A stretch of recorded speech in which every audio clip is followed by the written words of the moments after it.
Makamu wa kwanza wa rais wa Zanzibar, Mheshimiwa Othman Masoud Othman, amesema serikali inafanya marekebisho ya sheria ya kudhibiti dawa za kulevya ikiwa ni sehemu ya juhudi za kuleta mageuzi makubwa katika swala hilo visiwani Zanzibar. Tunachoangalia katika hatua ya sasa hivi, kwanza ni tumeanza kule kwenye sheria yetu kufanya marekebisho ambayo tunategemea katika kikao kijacho cha Baraza la Wawakilishi. Inshallah tunatarajia itapita na tutakuwa na nyenzo moja ya kufanyia kazi. Lakini mbali ya hilo, bila shaka tunatarajiwa kuandaa miundombinu, na miundombinu hii inabidi uwe miundo kweli na iwe na mbinu za kweli. Mheshimiwa Othman amesema hayo leo katika ziara yake ya kutembelea taasisi mbalimbali ikiwemo kituo cha kubadilisha tabia kwa watumiaji wa dawa za kulevya kilichopo Kidimni, wilaya ya Kati, mkoa wa Kusini Unguja. Akiongelea tatizo la muhali katika vita dhidi ya dawa za kulevya, Mheshimiwa Othman amesema kunahitajika mikakati ya makusudi na maamuzi magumu ili kufikia malengo. Moja katika tatizo la Zanzibar, umesema vizuri kwamba ni kansa ya muhali.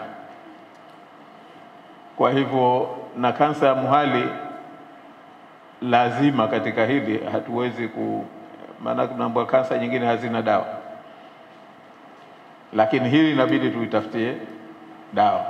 Naye mkurugenzi wa Tume ya Kitaifa ya Kudhibiti na Kuratibu Dawa za Kulevya, Kanali Burhani Zuberi Nasur, amesema tume yake inakabiliwa na changamoto mbalimbali zinazokwamisha juhudi za mapambano hayo. Kuna kesi zaidi ya 157 kuanzia mwaka 2017, 2018 mpaka sasa hivi, lakini hazijachukuliwa hatua yoyote.